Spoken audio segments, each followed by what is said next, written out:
Bonjour à tous, bienvenue dans l'interview. Notre invitée ce mercredi, c'est Sarah Turine, échevine de la jeunesse et de la cohésion sociale à Molenbeek. Bonjour. Bonjour. Et puisque c'est mercredi, que c'est le jour de la jeunesse, Molenbeek, c'est une commune toujours jeune? Oui, donc il y a plus de 30 000 jeunes en dessous de 25 ans, avec des gros défis, puisqu'il y a quand même, entre les jeunes entre 18 et 25 ans, dans les quartiers du centre historique, près de 50% de chômage, un grand taux de décrochage scolaire, mais une jeunesse en même temps qui est vive et qui a envie de se faire entendre. Et qui est parfois remuante, on l'a vu dans le passé. Vous avez organisé ce week-end une assemblée générale de la jeunesse, ça sert à quoi? Mais donc j'ai lancé en fait depuis mon arrivée il y a 6 mois les États généraux de la jeunesse, qui est un moment de consultation d'abord des acteurs qui travaillent avec la jeunesse, tout le secteur associatif. Et l'idée c'était de pouvoir aussi à un moment donné entendre les jeunes, entendre leurs paroles sur qu'est-ce qu'il y a à faire à Molenbeek pour eux, quelles sont les contraintes, les difficultés auxquelles ils sont confrontés et qu'est-ce qu'ils ont comme piste de propositions à faire pour qu'on puisse mettre en place une réelle politique de la jeunesse. Donc grande réunion samedi avec les 16-25, c'est ça? Le dimanche était pour les plus jeunes et moins de 15 ans. Oui. Combien de jeunes ont participé? En tout, environ 150, une centaine le samedi et une trentaine le dimanche avec les 12-15 ans. Et les 16-25 ans étaient vraiment, je dirais, moi j'ai été impressionnée de leur volonté de s'exprimer. Une centaine sur 30 000 jeunes, c'est pas un gros taux de participation. Donc ici, on est évidemment dans une première. C'est la première fois qu'il y a une consultation qui est organisée au niveau de la commune par rapport aux jeunes. Il y a bien sûr des associations qui avaient déjà mis en place des assemblées dans leur quartier. Donc c'est une première. Et c'est une première aussi parce que c'est une collaboration entre la commune et le secteur associatif. Et donc bien sûr, moi je dirais que pour une première, c'est un chiffre intéressant. J'espère que pour les prochaines éditions, puisqu'on compte réitérer ça chaque année, il y aura évidemment plus de jeunes qui vont participer. Alors qu'est-ce que vous retenez de cette première édition? Parce qu'il y avait donc des ateliers, avec des ateliers de création, avec notamment l'humoriste Abdel qui est venu, mais aussi des ateliers où on rencontrait des professionnels, notamment des policiers. Oui. Est-ce que ça a permis de sortir de l'ambiguïté des rapports entre, par exemple, les jeunes, les éducateurs et la police, qui est toujours un domaine un peu sensible? Donc c'est vrai que la table ronde où ils pouvaient rencontrer des policiers a eu énormément de succès. Oui. Et ce qui en ressortait, c'était effectivement, on a pu crever l'abcès. C'est comme ça qu'ils l'ont dit. Donc on a pu dire les choses, on a pu dire les choses aux policiers. Les policiers eux-mêmes ont pu exprimer certains reproches qu'ils avaient par rapport aux jeunes, mais ils demandent d'aller plus loin. Et notamment dans les propositions qui ressortaient, c'était de dire on doit avoir un travail tout au long de l'année avec la police. La police étant aussi demandeuse éventuellement d'un travail avec les animateurs pour essayer de déconstruire les préjugés. Les policiers veulent notre prix nous coincer, ils ne nous comprennent pas et tous les jeunes sont des délinquants. Voilà, enfin, en gros, pour le dire simplement, oui c'est ça. Je pense que de la part de la jeunesse, il y a aussi de manière générale, ils se sentent victimes de préjugés de manière générale parce qu'ils sont de Molenbeek, certains exprimant le fait que quand ils cherchent du travail, le fait qu'ils aient le cachet de Molenbeekois soit une barrière supplémentaire pour trouver du travail. Même s'ils sont face à la police de Molenbeek, en tout cas de la zone de police. Oui. Est-ce que l'avenir, c'est le recrutement de policiers qui viennent de ces quartiers, qui permettra de sortir de ces clichés, de ces difficultés relationnelles? Ça fait partie des pistes. Je pense aussi qu'il y a un travail à faire de formation, dialogue interculturel pour toute une série de policiers qui ne connaissent pas bien la zone et qui arrivent pour qu'ils comprennent un petit peu mieux comment fonctionne la commune. Et je pense que c'est aussi un travail de déconstruction de préjugés par rapport au rôle de la police avec les jeunes, mais leurs parents et les animateurs. Ouais. Alors, on a parlé donc de ces rapports avec la police, on a parlé de création. Est-ce qu'on a parlé d'emploi dans ces ateliers? Donc c'est beaucoup ressorti également, toute la question liée à l'emploi. Alors aussi, ce qui ressortait de la part des jeunes, c'est de dire, c'est très bien, on nous entend aujourd'hui, mais qu'est-ce que vous allez faire de tout ça demain? Et donc, la prochaine étape, c'est la mise en place d'un conseil des jeunes qui, lui, sera permanent. Donc, il sera installé quand? Alors, la première réunion, c'est le 8 novembre, et on va commencer à travailler avec une trentaine de jeunes qui se sont inscrits ce week-end. Et l'idée n'est pas, on ne décrète pas un conseil des jeunes depuis le haut, mais on va construire avec eux ce conseil des jeunes, à quoi il servira, comment faire la promotion dans les écoles pour essayer de toucher un maximum de jeunes. Et donc la première réunion, c'est le 8 novembre, de 18 à 20 h. Il y aura une élection pour que les jeunes soient représentatifs? Dans un second temps. Mais l'idée, c'est d'abord, avec ceux qui sont partants, on va construire tout le concept avec eux, construire le règlement, comment on va élire les jeunes qui les représentent, etc. Mais l'idée, ça veut dire que vous aurez un vrai conseil consultatif élu? Tout à fait. À quelle date? Je dirais qu'on se donne jusqu'au printemps pour essayer d'arriver à cette première étape de mise en place d'un conseil qui est élu. Et le collège de Bourgmestre-Chemin devra rendre des comptes sur toute une série de matières par rapport à ce conseil des jeunes. Alors ça existe déjà dans une douzaine de communes en région bruxelloise. Comment ça se fait que ça n'était pas encore le cas à Molenbeek? Alors ça, il faudrait interroger mes prédécesseurs pourquoi ça n'existait pas. Moi, je voudrais juste ne pas aller trop vite parce que s'il y a beaucoup de conseils de jeunes qui existent, on voit que ça ne tient en général pas très très longtemps parce que les jeunes, il y a une démotivation ou pour différentes raisons. Et donc c'est pour ça que nous, on veut prendre le temps de construire le projet avec eux.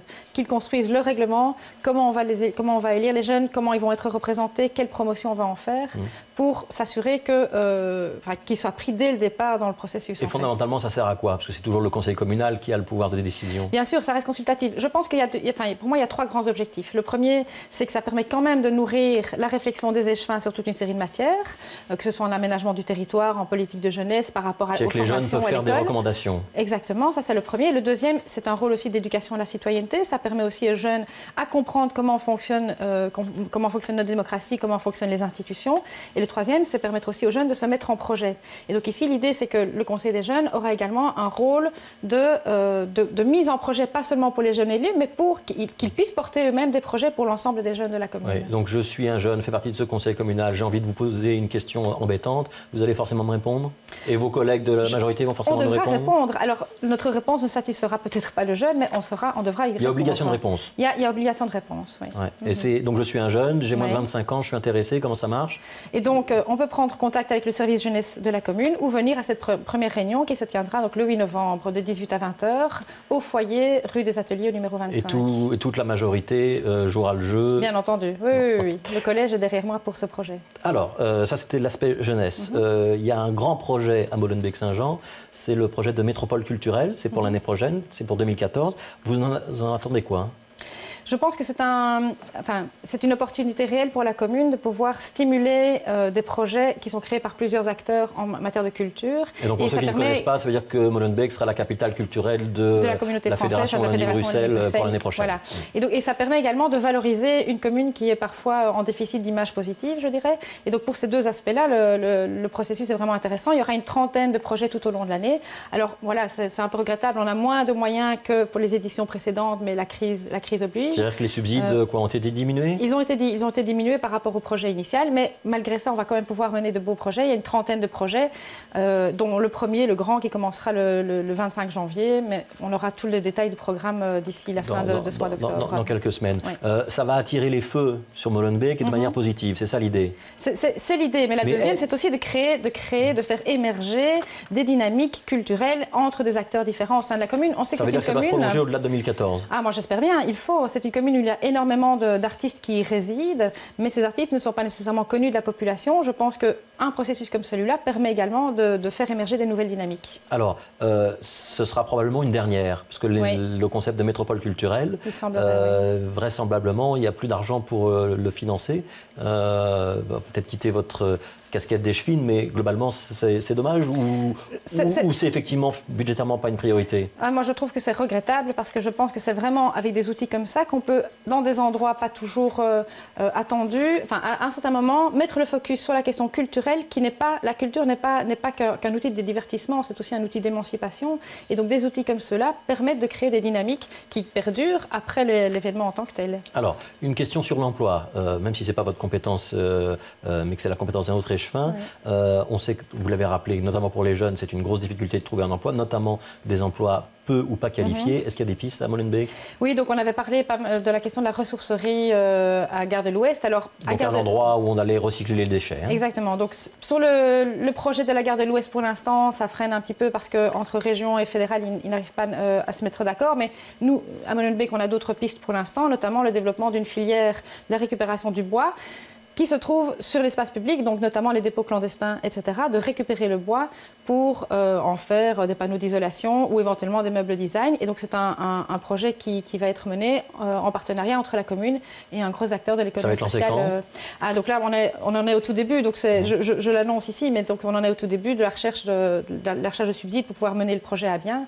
Donc on en saura un petit peu plus dans les semaines qui viennent. Et ça peut créer combien d'emplois et quel type d'emplois? En tout cas, ça peut créer des emplois avec la population locale, des emplois effectivement peu qualifiés, avec aussi un processus d'insertion professionnelle et de formation à des métiers liés au bois, que ce soit l'ébénisterie. Et donc ça veut dire quoi? On récupère du bois et on le transforme en meuble, ou on le transforme en panneaux isolants? Voilà, exactement. Et avec aussi l'aspect positif pour tout le travail par rapport aux dépôts clandestins, c'est de montrer qu'il y a moyen de récupérer ça et ça aide à dégager les rues de manière positive. Quel est le bilan de la majorité? Ça fait un peu plus d'un an maintenant que vous êtes installé, qu'il y a eu l'élection plutôt. bientôt. À Molenbeek, on se rappelle que ça n'a pas été de tout repos, l'installation de la nouvelle majorité. Les choses sont apaisées ou pas?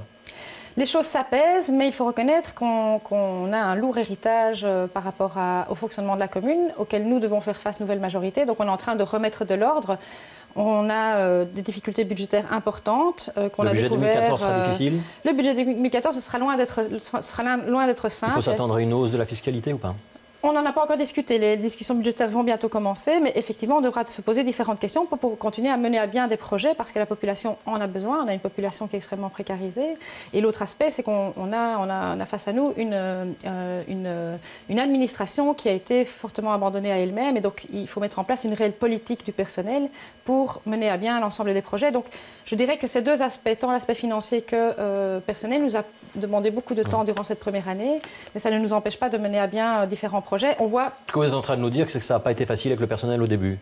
Ce n'est pas la question du personnel, c'est l'idée pour de ça dire qu'il a fallu se séparer de certains membres du personnel. Dans l'organisation des services, il y a sans doute des choses à améliorer pour que ça tourne bien. Et ce n'est pas la faute du personnel en tant que tel, c'est qu'il n'y avait pas de réelle politique du personnel au préalable. Donc ça a demandé beaucoup d'énergie, ça continue de demander beaucoup d'énergie. Je vous pose une question Twitter, c'est Leïla Agic qui, comme souvent sur Molenbeek, réagit. Ça ne vous dérange pas de faire partie d'une majorité qui applique la chasse aux sorcières dans le personnel? La chasse aux sorcières, j'aimerais bien qu'elle argumente cette accusation. Il n'y a évidemment aucune chasse aux sorcières. Donc il y a eu un ou deux départs quand même. Il y a bien sûr des départs, mais ça... Donc, quand il y a des services où on estime que quelqu'un ne fait pas son travail convenablement, à un moment donné, on doit faire une évaluation et en tirer les conséquences. Et c'est ce qu'on essaie de faire, mais il n'y a pas de chasse aux sorcières, absolument pas. Alors, j'ai une question qui ne concerne plus Molenbeek, mais qui concerne Écolo, les élections de 2014. Vous serez candidate en 2014? Alors, je serai peut-être en place de soutien, mais je ne serai pas candidate à une place stratégique, puisque je fais partie du comité de liste en tant que secrétaire régional. Et donc, je vais aider à construire au mieux la liste pour les élections régionales. Alors, pour la liste au régional, les choses sont claires. C'est vraisemblablement Christos Zoulkéridis qui sera tête de liste. En tout cas, il est candidat et on n'a pas eu le vent d'autres candidats de poids, en tout cas. Pour la tête de liste législative, c'est plus flou. Qui sera la tête de liste? Écoutez, on verra bien. Je vous dis, le comité de liste va se réunir. La clôture des candidatures était hier soir. Il y a des candidatures très intéressantes pour la première, pour la deuxième et pour les autres places. Mais vous comprendrez que j'ai un devoir de réserve. On parle de Zakia Katabi. Elle fait partie effectivement des noms qui circulent et c'est quelqu'un de très bien, mais je ne vais pas en dire plus. Benoît Ellings. Tout à fait. Candidat également. Effectivement. Donc ce sont des personnalités qui comptent dans le parti, qui ont toutes leurs qualités. Maintenant, il faut laisser le comité de liste. Quand est-ce qu'on aura la réponse? Je pense, je n'ai plus la date en tête, mais c'est d'ici la fin de ce mois, on aura en tout cas des premières pistes. Oui. Et vous n'allez pas nous dire votre préférence? Ah non, absolument pas. Sarah Turin, merci d'avoir été l'invitée de l'interview. Tout de suite, c'est la météo. Bonne journée, bon après-midi sur Télé Bruxelles.